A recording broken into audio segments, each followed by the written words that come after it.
Hello everyone, welcome back to my channel. Please like, share and subscribe. First chapter కి continuation ఇది. చెడుకి బదులు మంచినే ఆకర్షించండి. John అస్సారఫ్. సమస్య ఇక్కడే ఉంది. చాలా మంది తమకి అక్కర్లేని దాని గురించి ఆలోచిస్తున్నారు. ఆ తరువాత అదే మాటిమాటికి తమ దగ్గరికి వస్తుందేమిటని ఆశ్చర్యపోతున్నారు. జనానికి తమకి కావలసినది దొరక్కపోవడానికి ఒకటే కారణం. వాళ్ళకి కావలసిన దాని గురించి కన్నా అక్కర్లేని దాని గురించే వాళ్ళెక్కువగా ఆలోచిస్తున్నారు. మీ ఆలోచనల్ని వినండి. అలాగే మీరు అంటున్న మాటల్ని వినండి. ఈ సిద్ధాంతం సంపూర్ణమైనది. ఇందులో దోషాలు లేవు. మనుష్యజాతి ఇంతవరకు ఎప్పుడూ చూడని ప్లేగు కన్నా భయంకరమైన ఒక మహమ్మారి శతాబ్దాల నుంచి రగులుతుంది. దాని పేరే అక్కర్లేదు అనే మహమ్మారి. తమకి అక్కర్లేని దాని గురించే ప్రధానంగా ఆలోచించటం, మాట్లాడటం, చర్యలు తీసుకోవటం, కేంద్రీకరించటం ద్వారా జనం ఈ మహమ్మారి సమసిపోకుండా చూస్తున్నారు. కానీ ఈ తరం చరిత్రని మార్చబోతుంది. ఎందుకంటే ఈ మహమ్మారి నుంచి మనల్ని విముక్తుల్ని చేసే జ్ఞానాన్ని మనం అందుకుంటున్నాం. అది మీతోనే ప్రారంభమవుతుంది. మీరు ఈ కొత్త ఆలోచన ఉద్యమానికి మీకు కావలసిన దాని గురించి ఆలోచించి మాట్లాడి మార్గదర్శకులు అవ్వగలరు. Bob Doyle. మీరు ఒక విషయాన్ని మంచి అనుకుంటున్నారా, చెడు అనుకుంటున్నారా, అది మీకు కావాలా అక్కర్లేదా అనేదాన్ని ఆకర్షణ సిద్ధాంతం పట్టించుకోదు. అది మీ ఆలోచనలకి ప్రతిస్పందిస్తుంది. అందుకని మీరు ఒక కొండంత అప్పు గురించి ఆలోచిస్తున్నా, దాని గురించి బాధపడుతున్నా, ఆ సంకేతాన్నే మీరు విశ్వంలోకి ప్రసారం చేస్తున్నారు. నాకింత అప్పు ఉండటం వల్ల నాకు చాలా బాధగా ఉంది. ఈ విషయాన్ని మీరు మీకు ధృవీకరించుకుంటున్నారు. ఇక మీకు అదే ఎక్కువగా లభించబోతుంది. ఆకర్షణ సిద్ధాంతం ఒక ప్రాకృతిక నియమం. అది వ్యక్తిగతమైనది కాదు. అది మంచి చెడులను విడదీసి చూడదు. అది మీ ఆలోచనల్ని గ్రహించి వాటినే మీ జీవితానుభవాలుగా మీ దగ్గరికి వెనక్కి పంపుతుంది. ఆకర్షణ సిద్ధాంతం కేవలం మీరు దేని గురించి ఆలోచిస్తే దాన్నే మీకు అందిస్తుంది. లిసా నికోల్స్, రచయిత, వ్యక్తిగత అధికారాన్ని సమకూర్చే న్యాయవాది. ఈమె ఏం చెప్తున్నారు అంటే, ఆకర్షణ సిద్ధాంతం నిజానికి చాలా అణకువ గలది.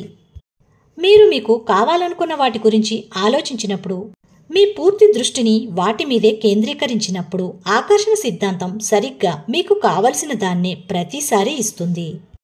మీకు అక్కర్లేని ఒక విషయం మీద మీరు దృష్టి కేంద్రీకరిస్తే, నాకు ఆలస్యంగా అక్కడికి చేరాలని లేదు, నాకు ఆలస్యంగా అక్కడికి చేరాలని లేదు, ఆకర్షణ సిద్ధాంతం మీకు అది అక్కర్లేదనే విషయాన్ని వినదు. మీరు ఆలోచించేదాన్నే వ్యక్తం చేస్తుంది. అందుకని మళ్లీ మళ్లీ అదే మీ ముందుకి వస్తూ ఉంటుంది. ఆకర్షణ సిద్ధాంతానికి మంచి చెడుల పట్ల పక్షపాతం లేదు. మీరు ఒక విషయం మీద దృష్టి కేంద్రీకరిస్తే, అది ఏదైనా సరే, మీరు దానికి ఒక అస్తిత్వాన్ని ప్రసాదిస్తున్నారనే అర్థం. మీరు మీకు కావలసిన దాని మీద మీ ఆలోచనలని కేంద్రీకరించి దాన్ని అలాగే ఉంచగలిగితే, మీరు ఈ విశ్వంలోని అతిపెద్ద శక్తి సాయంతో ఆ క్షణాన మీకు కావలసిన దాన్ని హాజరు కమ్మని అడుగుతున్నారనే అర్థం.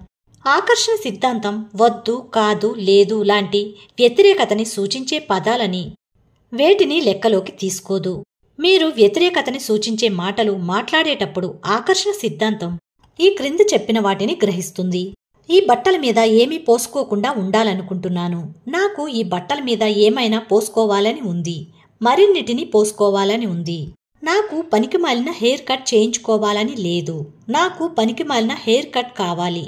నాకు ఆలస్యం చేయాలని లేదు, నాకు ఆలస్యం చేయాలని ఉంది. ఆ వ్యక్తి నాతో కటువుగా ప్రవర్తించటం నాకు ఇష్టం లేదు. ఆ వ్యక్తి ఇంకా మిగిలిన వాళ్ళు నాతో కటువుగా ప్రవర్తించాలని ఉంది. నాకు ఆ రెస్టారెంట్ వాళ్ళు మన టేబుల్ని మరొకరికి ఇవ్వటం ఇష్టం లేదు. నాకు మన బల్లల్ని ఆ రెస్టారెంట్ వాళ్ళు మరొకరికి ఇవ్వాలని ఉంది. నాకీ చెప్పులు కరవటం నచ్చదు. చెప్పులు కరవటమే నాకు కావలసింది. నేనీ మొత్తం పని చెయ్యలేను. నేను చేయగలిగిన దానికన్నా ఎక్కువ పని నాకు కావాలి. నాకు ఫ్లూ జ్వరం రాకూడదు. నాకు ఫ్లూయే కాక మిగతా రోగాలు కూడా రావాలి. నాతో అలా మాట్లాడవద్దు. నువ్వే కాక ఇంకా అందరూ నాతో అలాగే మాట్లాడాలని కోరుకుంటున్నాను. ఆకర్షణ సిద్ధాంతం అంటే మీరు ఆలోచిస్తున్న దాన్ని మీకు ఇవ్వటం, అంతే. Bob Procter. మీకు అది అర్థమైనా కాకపోయినా, మీరు దాన్ని నమ్మినా నమ్మకపోయినా, ఆకర్షణ సిద్ధాంతం ఎప్పుడూ పనిచేస్తూనే ఉంటుంది. ఆకర్షణ సిద్ధాంతం ఒక సృష్టి నియమం. క్వాంటం భౌతిక శాస్త్రవేత్తలు ఈ విశ్వమంతా ఒక ఆలోచన నుంచే వెలువడిందని అంటారు. మీరు మీ ఆలోచనల ద్వారానూ ఆకర్షణ సిద్ధాంతంతోనూ మీ జీవితాన్ని సృష్టించుకుంటున్నారు. ప్రతి ఒక్కరూ ఆ పనే చేస్తారు. మీకు దాని గురించి తెలిసినంత మాత్రాన అది పనిచేయదు. చరిత్ర మొదలైనప్పటి నుంచి అది మీ జీవితంలో లాగే ప్రతి ఒక్కరి జీవితంలోనూ పనిచేస్తూనే ఉంది. ఈ గొప్ప సిద్ధాంతం గురించి మీకు అవగాహన కలిగినప్పుడు మీరెంత నమ్మశక్యం కానంత శక్తివంతులో మీకు తెలుస్తుంది. మీరు మీ జీవితానికి ఆలోచన ద్వారా అస్తిత్వాన్ని ఇవ్వగలుగుతున్నారు. Lisa Nicholls. మీరెంత ఆలోచిస్తే అది అంతగా పనిచేస్తుంది. మీ ఆలోచనల ప్రవాహం కొనసాగినప్పుడెల్లా ఆకర్షణ సిద్ధాంతం పనిచేస్తుంది. మీరు గతాన్ని గురించి ఆలోచించినప్పుడు ఈ ఆకర్షణ సిద్ధాంతం పనిచేస్తుంది. మీరు వర్తమానం లేదా భవిష్యత్తు గురించి ఆలోచిస్తున్నప్పుడు ఆకర్షణ సిద్ధాంతం పనిచేస్తుంది. అది నిరంతరం జరిగే ప్రక్రియ. మీరు పాస్ బటన్ గాని స్టాప్ బటన్ గాని నొక్కక్కర్లేదు. మీ ఆలోచనలాగే అది కూడా నిరంతరం క్రియాశీలంగా ఉంటుంది. మనం గమనించినా గమనించకపోయినా దాదాపు ఎప్పుడు మనం ఆలోచిస్తూనే ఉంటాం. మీరు ఇంకొకరితో మాట్లాడుతున్నా, వాళ్ళు చెప్పేది వింటున్నా మీరు ఆలోచిస్తూ ఉంటారు. మీరు వార్తాపత్రిక చదువుతున్నా, టెలివిజన్ చూస్తున్నా మీరు ఆలోచిస్తూ ఉంటారు. మీ పాత జ్ఞాపకాలని నెమరు వేసుకునేటప్పుడు మీరు ఆలోచిస్తూ ఉంటారు. మీ భవిష్యత్తు గురించి ఏదైనా ఆలోచించేటప్పుడు మీరు ఆలోచిస్తున్నట్లే లెక్క. మీరు వాహనం నడుపుతున్నప్పుడు ఆలోచిస్తూ ఉంటారు. పొద్దున్నే తయారవుతున్నప్పుడు ఆలోచిస్తూ ఉంటారు. మనలో చాలామందికి ఏ ఆలోచన లేకుండా ఉండేది నిద్రపోతున్నప్పుడు మాత్రమే. కానీ మనం నిద్రలోకి జారిపోయే ముందు దేని గురించైతే ఆలోచిస్తూ ఉంటామో దాని మీదే ఆకర్షణ సిద్ధాంతం ప్రభావం ఉండనే ఉంటుంది. అందుకే నిద్రపోయే ముందు మీ ఆలోచనలు మంచివిగా ఉండేటట్లు చూసుకోండి. Michael Bernard Beckwith. సృష్టి ఎల్లప్పుడూ జరుగుతూనే ఉంటుంది. ఒక వ్యక్తి ఒక ఆలోచన వచ్చిన ప్రతిసారి లేదా దీర్ఘకాలం పాటు ఒకే ఆలోచన కొనసాగినా వాళ్ళు సృష్టించే ప్రక్రియలో ఉన్నారని అర్థం. ఆ ఆలోచనలో నుంచి ఏదో ఒకటి బయటపడబోతుంది. మీరు ఇప్పుడు ఆలోచించేది మీ జీవితాన్ని సృష్టిస్తుంది. మీరు ఇప్పుడు ఆలోచించేది మీ భావి జీవితాన్ని సృష్టిస్తుంది. మీరు మీ జీవితాన్ని ఆలోచనలతో సృష్టించుకుంటున్నారు. మీరు ఎప్పుడూ ఆలోచిస్తూ ఉంటారు కాబట్టి మీరు ఎప్పుడూ సృష్టిస్తూనే ఉంటారు. మీరు ఎక్కువగా దేని గురించి ఆలోచిస్తారో, దేని మీద దృష్టిని కేంద్రీకరిస్తారో అదే మీ జీవితంగా రూపొందబడుతుంది. అన్ని ప్రకృతి నియమాల్లాగే ఈ సిద్ధాంతంలో కూడా పరిపూర్ణత ఉంది. మీ జీవితాన్ని మీరే సృష్టించుకుంటారు. మీరు చేసే పనులకి సరిపోయే ఫలితాలే దొరుకుతాయి. మీ ఆలోచనలు విత్తనాలు. మీకు దక్కే పంట మీరు నాటే విత్తనాల మీద ఆధారపడి ఉంటుంది. మీరు ఫిర్యాదులు చేస్తుంటే ఆకర్షణ సిద్ధాంతం బలంగా మీ జీవితంలోకి మరికొన్ని అసంతృప్తికరమైన పరిస్థితులని మోసుకొస్తుంది. ఇంకొకరు చేసే ఫిర్యాదును వింటూ దాని మీద దృష్టి కేంద్రీకరిస్తే, వాళ్ల పట్ల సానుభూతి చూపిస్తే, వాళ్ళు చెప్పే విషయాలతో ఏకీభవిస్తే ఆ క్షణంలో మీరు అసంతృప్తి పడగల మరికొన్ని పరిస్థితులని మీ జీవితంలోకి ఆహ్వానిస్తున్నట్టే. ఈ సిద్ధాంతం మీరు మీ ఆలోచనలని దేని మీద కేంద్రీకరిస్తున్నారో వాటినే ప్రతిఫలించి మీ దగ్గరికి చేరుస్తుంది. ఈ బలమైన జ్ఞానంతో మీ జీవితంలోని ప్రతి పరిస్థితిని, సంఘటనని మీ ఆలోచనల ద్వారా మీరు పూర్తిగా మార్చేయవచ్చు. బిల్ హారిస్, గురువు, సెంటర్ పాయింట్ రీసెర్చ్ ఇన్స్టిట్యూట్ వ్యవస్థాపకుడు. ఆయన ఇలా చెప్తున్నారు. రాబర్ట్ అని నా దగ్గర చదువుకునే విద్యార్థి ఒకడుండేవాడు. అతను నేను కంప్యూటర్ ద్వారా నేర్పించే కోర్సులో చేరాడు. దానిలో భాగంగా అతను నాతో ఈమెయిల్ ద్వారా సంపర్కం పెట్టుకోవచ్చు. Robert homosexual. అతను తన జీవితంలోని భయంకరమైన వాస్తవాలన్నిటినీ ఈమెయిల్స్లో నాకు వివరంగా రాశాడు. అతను ఉద్యోగం చేసే చోట తోటి పనివాళ్లు కలిసి అతని మీద దాడి చేశారు. వాళ్ళు అతనితో చాలా నీచంగా ప్రవర్తించటం అతనికి చాలా ఒత్తిడిని కలిగించింది. అతను వీధిలో నడుస్తుంటే హోమోఫోబిక్ మగవాళ్లు అతన్ని ఏదో విధంగా అవమానించటానికి అతన్ని చుట్టుముట్టేవాళ్లు. అతను స్టాండప్ హాస్యగాడిగా అవ్వాలనుకునేవాడు. అతను హాస్యం అభినయిస్తుంటే అతను హోమోసెక్షువల్ అవటం చేత అందరూ అతన్ని ఏడిపించేవాళ్లు. అతని జీవితం దుఃఖభారంతో కష్టంగా తయారైంది. అతని మీద జరిగే దాడులన్నిటికీ కేంద్రం అతను హోమోసెక్షువల్ అవ్వటమే. తనకి ఏదైతే అక్కర్లేదో దానిమీదే అతను దృష్టి కేంద్రీకరిస్తున్నాడని నేనతనికి చెప్పటం మొదలుపెట్టాను. అతను నాకు పంపిన ఈమెయిల్ కేసి అతని దృష్టిని మళ్లించి, దాన్ని మళ్లీ ఒకసారి చదువు, నీకు అక్కర్లేదని చెప్తున్న వాటినన్నిటినీ ఒకసారి చూడు, నువ్వు దాని గురించి చాలా భావోద్రేకంతో ఉన్నావని నేను చెప్పగలను.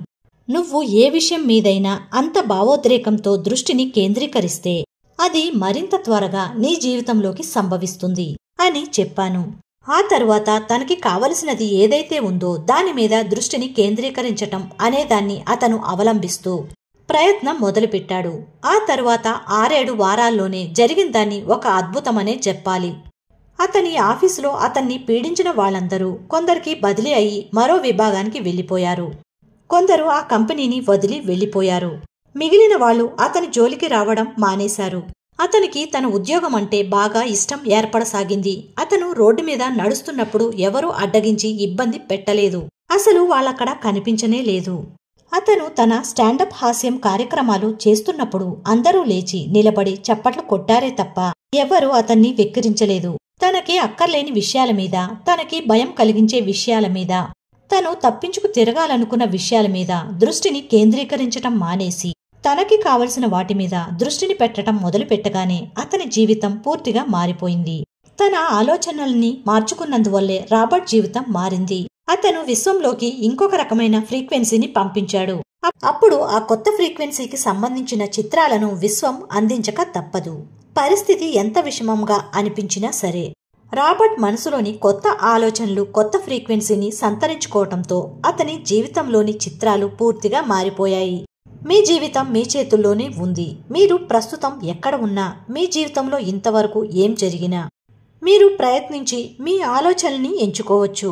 ఆ విధంగా మీ జీవితాన్ని మార్చుకోవచ్చు. పూర్తి నిరాశతో కూడుకున్న పరిస్థితి అనేది ఎక్కడా ఉండదు. మీ జీవితంలోని ఒక్కొక్క పరిస్థితిని మార్చుకోవటం సాధ్యపడుతుంది. మీ మనసుకున్న శక్తి. Michael Bernard బెక్విత్. మీ మనసులోని ఆలోచనలు సచేతనమైనవైనా అచేతనావస్థలో ఉన్నా మీ మనసులోని బలమైన ఆలోచనలనే మీరు మీ వైపుకి ఆకర్షించుకుంటారు. అదే అసలు కీలకం. గతంలో మీరు మీ ఆలోచనల పట్ల అవగాహన కలిగి ఉండినా లేకపోయినా ప్రస్తుతం మీరు వాటిని తెలుసుకుంటున్నారు. ఇప్పుడే రహస్యం గురించి తెలుసుకుని గాఢ నిద్రలోంచి మేలుకుని జాగ్రత్తావస్థలోకి వస్తున్నారు.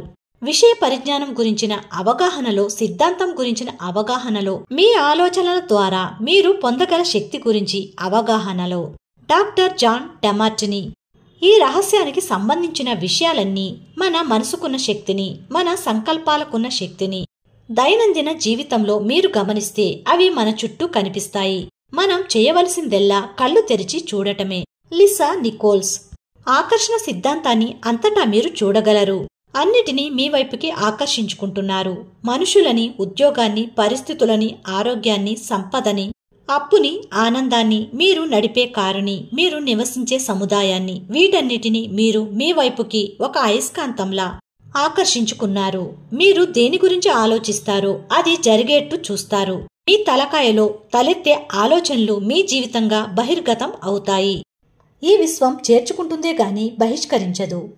ఆకర్షణ సిద్ధాంతం నుంచి దేనిని బహిష్కరించటానికి లేదు. మీలోని బలమైన ఆలోచనలకి మీ జీవితమే ఒక అద్దం. ఈ గ్రహం మీద ప్రాణులన్నీ ఆకర్షణ సిద్ధాంతానికి లోబడే పనిచేస్తాయి. కానీ మనుషులకున్న ప్రత్యేకమైన తేడా ఏమిటంటే వాళ్ళకి విచక్షణ జ్ఞానం ఉంది. వాళ్ళకి తమ ఆలోచనలని ఎంపిక చేసుకునే స్వేచ్ఛ ఉంది. కావాలని ఉద్దేశపూర్వకంగా తమ మనసుతో ఆలోచించి జీవితాన్ని పూర్తిగా సృష్టించుకోగల శక్తి కూడా ఉంది. Doctor Fred Alan Wolf. ఈయన క్వాంటం భౌతిక శాస్త్రవేత్త, అధ్యాపకుడు, పురస్కారాలను గెలుచుకున్న రచయిత.